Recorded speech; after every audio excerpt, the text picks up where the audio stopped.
Hey guys, Drutter here. I guess you knew that. I have a quick video on silver storage. I'm not the be-all and end-all on silver storage. In fact, I kind of throw a lot of my stuff just as is into a bucket. For the most part, you really want to keep them shiny and nice, preserve the premium value. Here's a 50-cent piece from 1964, Canada. These are 80% silver. And a couple subscribers a little while back mentioned buying these little baggies to store silver in, so I just wanted to show you how that works. I got this pack, I think it was a 100 count pack or 200 or something, at Michael's for about $2. So you can get these, I guess they're about 2 cents each at that price, which is not bad. I mean, you can pay a good I don't know, $1 for those airtight containers for these type of coins. So that really adds a lot. You know, if you're spending, say, what are these worth? $7 or so. If you're spending $7 on a coin and $1 just to keep it from getting scratched up, that's pretty expensive. Of course, you'd use some cotton gloves or something if you cared too much. But what I just do is I slip them in there and then I squeeze out the air, and then it's sealed. So that's, unless that gets punctured, that's airtight, and there's really not any air in there. You could get even less air in there if you wanted, and that'll prevent any moisture or sulfur from getting from the air onto your coins, and it is the sulfur that tarnishes them, apparently. Most people don't like that on their coins. So yeah, and I've got so that just a handful of 50-cent pieces here.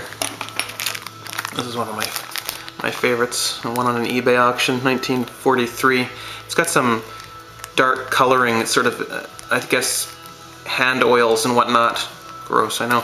Get into the grooves, but actually it comes out looking kind of nice. I like it. It sort of defines the details on the coin.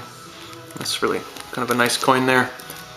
Well, as I've done a lot of buying, selling, and trading silver and other coins online over especially last year, I found that shipping them is a little bit tough. You can't really ship them in an envelope if you are using airtight containers or other big bulky plastic containers. They're just not flat enough to fit into an envelope. And if you want to fit it into an envelope, you can definitely save a lot on shipping. You can use like a big, you can put it in a box or in a bubble envelope, but those tend to drive up your cost of shipping, 2- or 3-fold at least.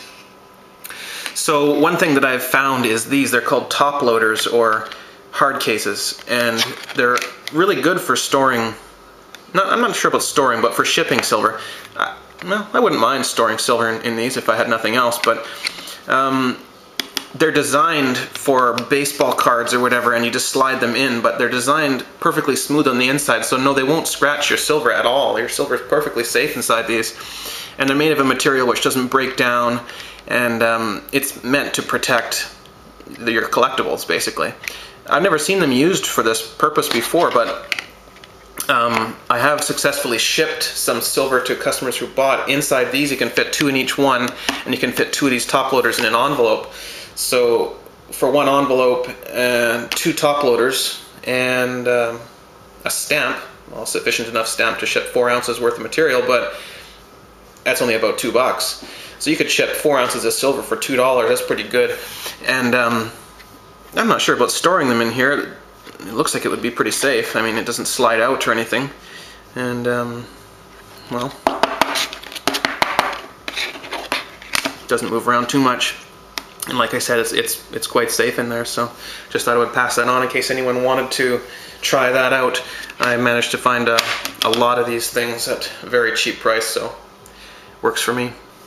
I'll show you some defects of silver coins. Some of them have happened because I didn't store them very well, and some of them have happened because that's just how they came. Now, this is a problem with maples. You'll find sometimes they come with a bit of a spot, and I think it's some kind of, maybe it's a detergent or something. I figured this one was a lost cause anyways, and I tried it, and it doesn't even affect it. It has absolutely no effect. That's permanent there. So yeah, that's the one thing that can happen to your coins. This one. This one was stored in plastic, but the plastic had a hole in it, and the hole was there, and that's where the air got through, I guess. Tarnished it. It's funny because you can leave coins out in the open and they don't turn dark black like that. I'm not really sure why it is that some tarnish so heavily. Here's a coin that I got secondhand, and it was already a little bit dirty, but it's just gotten dirtier since then. It's just kind of grimy, the damage and whatnot that can happen to a coin. All that does is decrease the premium value. I'm getting really off track. The point is, what is the point? The point is silver has a premium value on top of the metal value. This coin would have a premium value of a few bucks, but your silver never goes down below the value of the silver that's in it, no matter how tarnished or ugly it is. Here's a few others. This one's got like a dirty rim on it. It's a light brown color.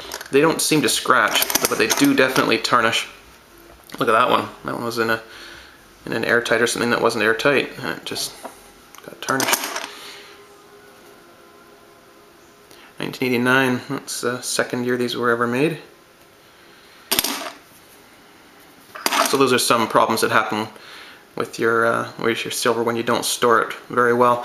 I don't care about this stuff. This is actually stuff that I just like to keep around to fondle, and just sort of silver, and I don't care if it gets a little bit scratched up. It's not really losing a lot of value.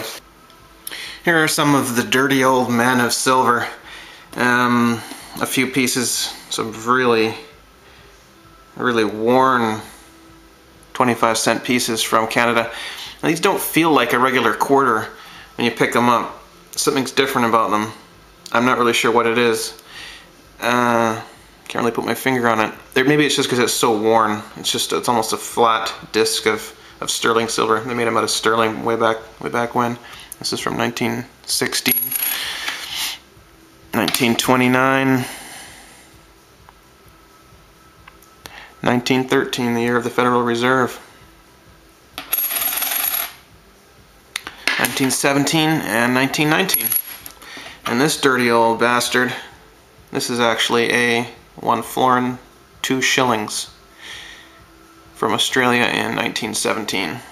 I imagine that would be sterling silver too. That guy's really dirty. Here's a piece. It's not too dirty. It's very worn though. It's a 5-cent piece from 1917, made of sterling silver, before nickels were made of nickel. It's about half the size of a dime. Tiny. Here's a dirty bastard here too. 1942. 45. I guess these are some wartime coins. Those are my dirty old men of silver. I took the shrink wrap off of one of my 2 bars as an experiment a while back, and you may actually recognize this bar. It was featured in some silver porn called True Love, where it was well stroked. But look in these grooves here and up here. You can see dirt, and maybe a little bit back there too. And if you notice, if you look at the 2 bars, compare them side by side, you can see, I don't know if you can see it in this light, but you can see this one has got a slight bit of a yellowed tint to it than the other one. It's just slightly yellowed, so it's reacting with the sulfur from the air and tarnishing a little bit. That's okay. The 5-ounce bars don't generally have a lot of premium added to them anyways. Most bars don't have a lot of premium, and so I think, I might have lost 25 cents or something worth of premium so far off this bar, and I think it's worthwhile for an experiment to see what the difference is. But if you do get silver that's shrink wrapped and the shrink wrap is intact, I recommend keeping it like that, even if you want to take it out and kiss and lick a little bit. Resist the temptation. Just do that with some of your other silver, which is already open to the air. One thing I should say, no video about silver storage is complete unless you mention where to store it. And I've mentioned this in the past, but don't store your silver in the bank. Whatever you do, don't store it electronically. Don't keep ETF silver. Don't keep silver in the bank. If you don't have actual silver, like actual silver in your possession or somewhere where you can get a hold of it real quick, then you don't actually have silver, I'm afraid to say. You know, if you have money and you say, oh, I'll just buy silver if it starts to go up, that might not work out for you. It also might be very expensive at that point too. Even then, I mean, do you think there's going to be any in the store when you go looking? I don't think so. So keep your silver in hand, and you might consider storing it in a safe in your house. You might bury it in your yard or someone else's yard. You might keep silver at a friend's house that you trust. Lots of good places to keep silver, but don't keep it in a bank and don't keep it electronically, whatever you do. Alright guys, hope you learned something. Have a great day and keep on stacking that silver. Oh yeah.